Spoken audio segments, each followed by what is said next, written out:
जय श्री कृष्ण मित्रों, शिव शक्ति एस्ट्रोलॉजी में आपका स्वागत है। हमने आपको अष्टकूट मिलान और गुण और विवाह से लग्न विचार यानी विवाह विचार नहीं, जो सारी विधियां मैंने आपको बता दी। आज हम आपको बताएंगे कि जो मिलापक करते उसमें दोष क्या है, उन दोषों को आप कैसे देखोगे, उसका परिहार कैसे करोगे।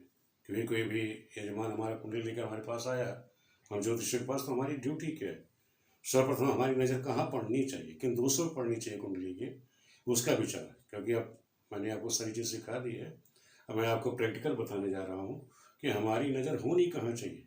कोई अगर कुंडली लेकर आया तो हमारी नज़र सीधे जो पड़नी चाहिए वो अष्टकूट के जो दोष हैं, वो दोष क्या है, उन दोषों का परिहार क्या है, वो उसको हमको देखना चाहिए। अगर हम कुंडली में ये अष्टकूट मिलान कर रहे हैं, कुंडली मिलान कर रहे हैं बच्चों की, तो उसमें हमारा पहली नज़र जो पड़नी चाहिए वो पहले पड़नी चाहिए अष्टकूट के दोषों पर, यानी अब मिलापक दोषों पर। जब हम मिलापक दोष देखना जान जाएंगे तभी हम यजमान को सही जानकारी दे देंगे कि भाई ये दोष है, इसका ये परिहार है, ये हमको देखना है। तो दोनों बच्चों कुंडली में हमको क्या क्या देखना है, फिर यजमान को कैसे उसको सेटिस्फेक्शन देना है, ये हमें जानना अनिवार्य है। पहले तो आज हम आपको बता देते हैं कि आज हमारा जो टॉपिक विषय रहेगा वो रहेगा मिलापक दोष और उसकी परिहार। तो जो अष्टकूट में हम मिलाते क्या है, तो हमें भी देखना है अगर कुंडली हमारे सामने आई तो सर्वप्रथम हमारी नज़र कहाँ होनी चाहिए, क्या देखना चाहिए। तो हमें जैसे कुंडली हमारे सामने आ गई तो सबसे पहले हम देखेंगे उसमें नाड़ी, क्योंकि नाड़ी आप जानते हैं कि अष्टकूट मिलान में नाड़ी का सबसे महत्व है। महत्व क्या है कि क्यों नाड़ी से ही संतान का कार्य संबंध देखा जाता है कि नाड़ी अगर दोनों में खून एक जैसा हुआ, एक नाड़ी हुई तो संतान मूर्ख पैदा हो जाएगी। यह अगर ये ध्यान रखो, दोनों की आदि नाड़ियां हैं, क्या होगा, पति की मृत्यु का कारक बनेगा। मध्य नाड़ियां हैं, कन्या की मृत्यु का कारक बन जाएगा। और अनंत नाड़ी है तो दोनों की मृत्यु की संभावना रहती है।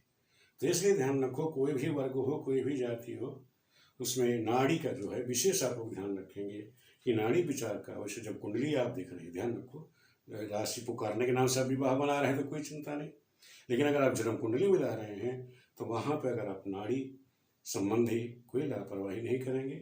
एक नाड़ी वर कन्या की नहीं होनी चाहिए, उनकी नाड़ियाँ जो है भिन्न भिन्न होनी चाहिए। दूसरा परिहार क्या है कि दोनों बच्चे एक ही नक्षत्र में पैदा हुए हों। यदि दोनों बच्चे एक नक्षत्र में हैं तब बिल्कुल नाड़ी दोष नहीं लगेगा, या एक नक्षत्र है दोनों राशि भिन्न भिन्न है तब भी नाड़ी दोष उनको नहीं लगेगा। ये नाड़ी का परिहार है। नाड़ी दोष के बाद हमारी दृष्टि कहाँ पड़नी चाहिए, भकुट दोष पर, निराशि दोष पर। भकुट दोष आप लोग समझ लीजिए क्यों क्या होते हैं कि राशियाँ जो है वर कन्या की आपस में द्विद्वादश नहीं होनी चाहिए, नवपंचक नहीं होनी चाहिए, खडाष्टक नहीं होनी चाहिए। अगर द्विद्वादश राशि हुई तो आर्थिक हानि होगी, नवपंचक होगी संतान की प्रॉब्लम आएगी, खडाष्टक होगा तो मृत्यु के कारक बनेगा। इसमें खडाष्टक में भी आप समझ लीजिए, मैं आपको समझा देता हूँ कि भकुट यानी राशि दोष में, द्विद्वादश में धन हानि, नवपंचक में संतान की हानि, खडाष्टक में मृत्यु का कारक बनेगा। लेकिन अगर ग्रह मैत्री शत्रु की है, शत्रु का खडाष्टक है, तो समझ लो मित्र का कारक बनेगा। कहीं ग्रह मैत्री मित्र की हो गई तो हम मित्र का, और ये मित्र क्या हुई, बचपन में दोनों दाम्पत्य जीवन में कलह बनी रहेगी। इससे क्या लोग ध्यान रखेंगे। और इसका परिहार हम क्या है, हमें इस चीज़ का परिहार भी ध्यान रखना चाहिए। अगर आपके पास राशि भकुट दोष है तो उसका परिहार ये देखना है कि एक तो नाड़ी उसकी शुद्ध होनी चाहिए, दूसरा दोनों बच्चों की ग्रह मैत्री मित्र की होनी चाहिए, ग्रह मैत्री मित्र की हो या स्वामी दोनों का एक हो, तब इनका परिहार हो जाएगा, इनके दोषों का शमन हो जाएगा। इसके बाद जब हमने नाड़ी देख ली, भकुट देख लिया, इसके बाद हमें वर्ण देखना है। वर्ण आप जानते हैं चार है, ब्राह्मण क्षत्रिय वैश्य शूद्र।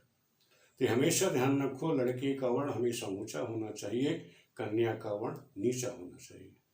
कभी आप ऐसा न कर दें कि कन्या तो ब्राह्मण वर्ण की हो जाए, वर जो है शूद्र वर्ण का हो जाए, तो उसमें क्या हो, कहते हैं कि ब्रह्मा की ही कन्या क्यों ना हो, वो विधवा हो जाएगी, विधवा योग बना देगा, ऐसा शास्त्रों में लिखा हुआ है। तो ये आप ध्यान रखिएगा, वर्ण दोष जब आप मिला रहे हैं, किसी की कन्या का वर्ण मिला रहे हैं, तो कन्या ब्राह्मण वर्ण और वर जो है शूद्र वर्ण का नहीं होना चाहिए। यदि होगा तो ये विधवा योग बना देगा। दूसरी, इसके बाद चार वर्ण के बाद हमारे गण आ जाते हैं।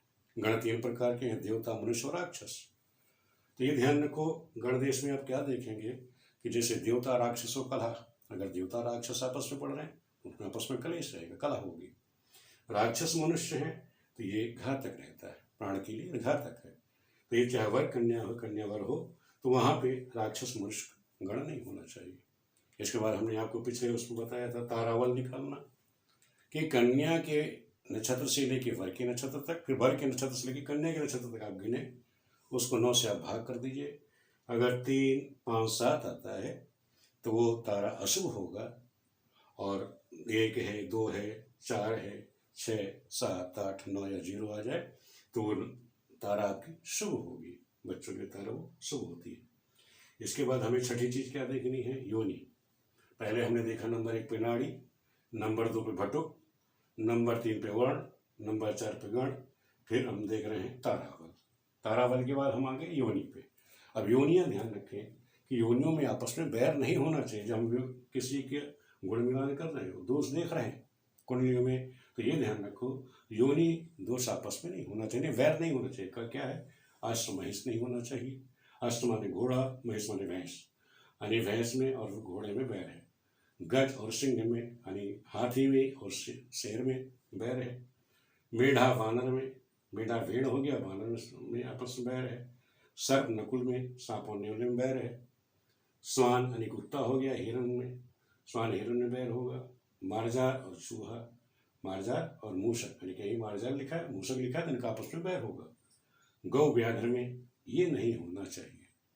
बाई चांस ये दोष है किसी कुंडली में, आप कुंडली मिलाने बैठ गए, वहां आपने देखा कि वर्ण है, वैश्य है, योनि है, तारा और गण, ये 5 दोष मिल रहे हैं।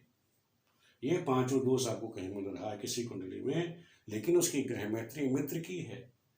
ग्रह मैत्री मित्र की हो या दोनों को स्वामी एक है, तो ये समझ लो कि ये ग्रह मैत्री जो है इन 5 दोषों को दूर कर देगी।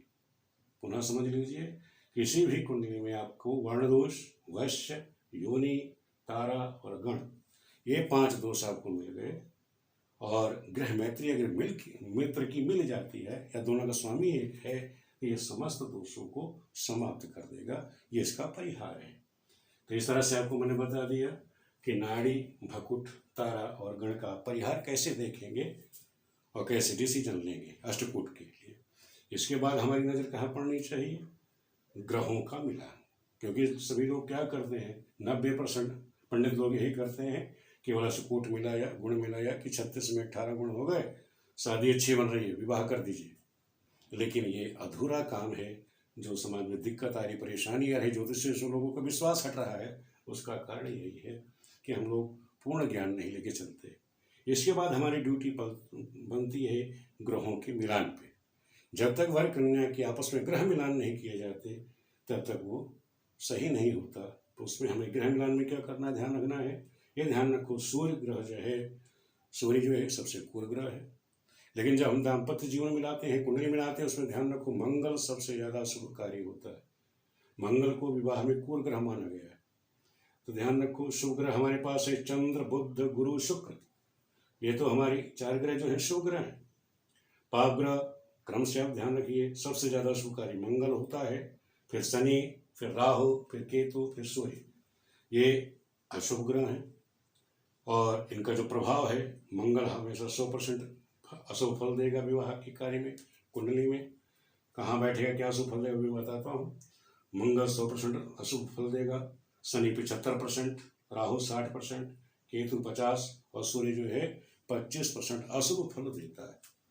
किसी भी कुंडली में, वर कन्या कुंडली आप मिलाने बैठ गए, वहां आपने देखा कि 1, 4, 7, 8, 12वें भाव में यदि ये ग्रह बैठी हैं, ये 5 ग्रह बैठी, शनि, मंगल, राहु, केतु बैठे हैं, तो ये मांगलिक दोष का निर्माण करती है।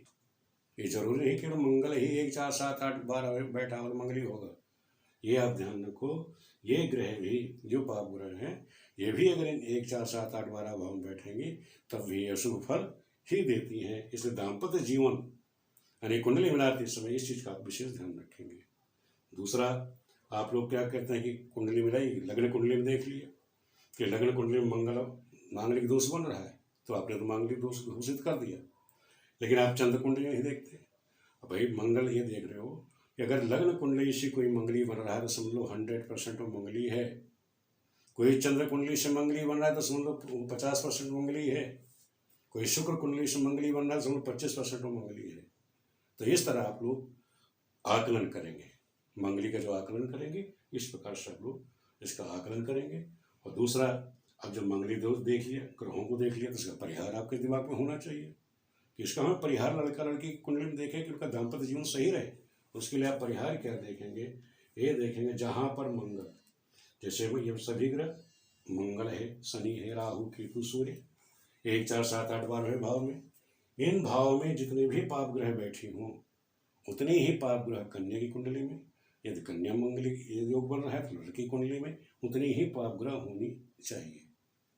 दाम्पत्य जीवन दोबारा समझ लीजिए कि वह कन्या कुंडली में 1, 4, 7, 8, 12वें भाव में जितने पाप ग्रह हैं उतने ही पाप ग्रह दूसरे बच्चे की कुंडली में होगा, तब उसका जाके मांगलिक दोष समाप्त होता है। दूसरा, आप ये समझ लीजिए कि जैसे मंगल है, मंगल के साथ शनि बैठा है, या जब लड़के कुंडली में मंगल है और उसी स्थान पे कन्या कुंडली में शनि बैठा है तो इसके मांगलिक दोष को दूर कर देगा। या मंगल राहु की युति हो या मंगल शनि की युति हो किसी कुंडली में, और ये 1, 4, 7, 8, 12वें भाव में बैठे हैं, तो ये इसके दोष के, मंगल के दोष को ये मंगल शनि राहु खत्म करते हैं। लेकिन ये ध्यान रखो, कहीं मंगल केतु की युति हो गई 1, 4, 7, 8, 12वें भाव में, तो ये मंगल के दोष को बढ़ा देगा। इसी तरह मंगल सूर्य है, ये दोनों एक हो गए तो दोनों अग्नि तत्व हैं, तो इसके मंगलिक दोष को बढ़ा देंगे, वो घटाएंगे नहीं, उल्टा वो बढ़ा देंगे। दूसरा आप लोग ध्यान रखें कि जहाँ पर ये मांगलिक दोष आपका बन रहा है 1, 4, 7, 8, 12वें भाव में, वहाँ पर शुभ ग्रहों की दृष्टि हो, इन शुभ ग्रहों की दृष्टि हो, जैसे चंद्र है, बुध है, गुरु, शुक्र है, इनकी दृष्टियाँ उस पर पड़ रही हैं, तो इनके अशुभ का वो नाश करेंगी, यानी मांगलिक दोष का वो हनन कर देंगे। इस तरह से आप देखेंगे कि आपको जो है कुंडली परिहार भी देखना है कि हमें विवाह करना है तो पहले कोशिश करें जहाँ मांगलिक दोष बन रहा है, अगर लड़का मंगली है तो लड़की मंगली होनी चाहिए, लड़की मांगलिक योग बना रही है तो लड़का मांगलिक योग का होना चाहिए। जहाँ पे जो पाप ग्रह बैठी है उसी स्थान पे दूसरे बच्चे की कुंडली में, अगर लड़के की कुंडली में कोई इस तरह से योग बन रहा है, उसी स्थान पे दूसरे बच्चे की कुंडली में वो ही पाप ग्रह होनी अनिवार्य है, तब उनके पापों का ये दोष, ये जो ग्रहों का जो दोष है वो समाप्त हो जाता है। इस तरह मैंने आपको आज मेलापक दोष और उसका परिहार बताया। ये आपको वीडियो कैसी लगी? अगर आप लोगों की बात समझ में आ गई है तो आप लोग कैसे इसका विचार करेंगे, तो इस चैनल को जरूर लाइक करिए, सब्सक्राइब करिएगा। अपने आप लोग जो भी है कमेंट भी आप लोग कर सकते हैं, और चैनल को आप लोग देखते रहें, लाइक और सब्सक्राइब करें, जैसे आगे भी मैं आपको ज्ञानवर्धक चीज़ें आपको देता रहूं, जिससे आपको कोई दिक्कत परेशानी ना आए। और आप लोग कैसे कुंडली देखनी, कैसे उसका विचार करना है, उसे आप जरूर देखें। चैनल को लाइक करिए, सब्सक्राइब करिए। वीडियो देखने के लिए आप सभी लोगों का बहुत बहुत धन्यवाद।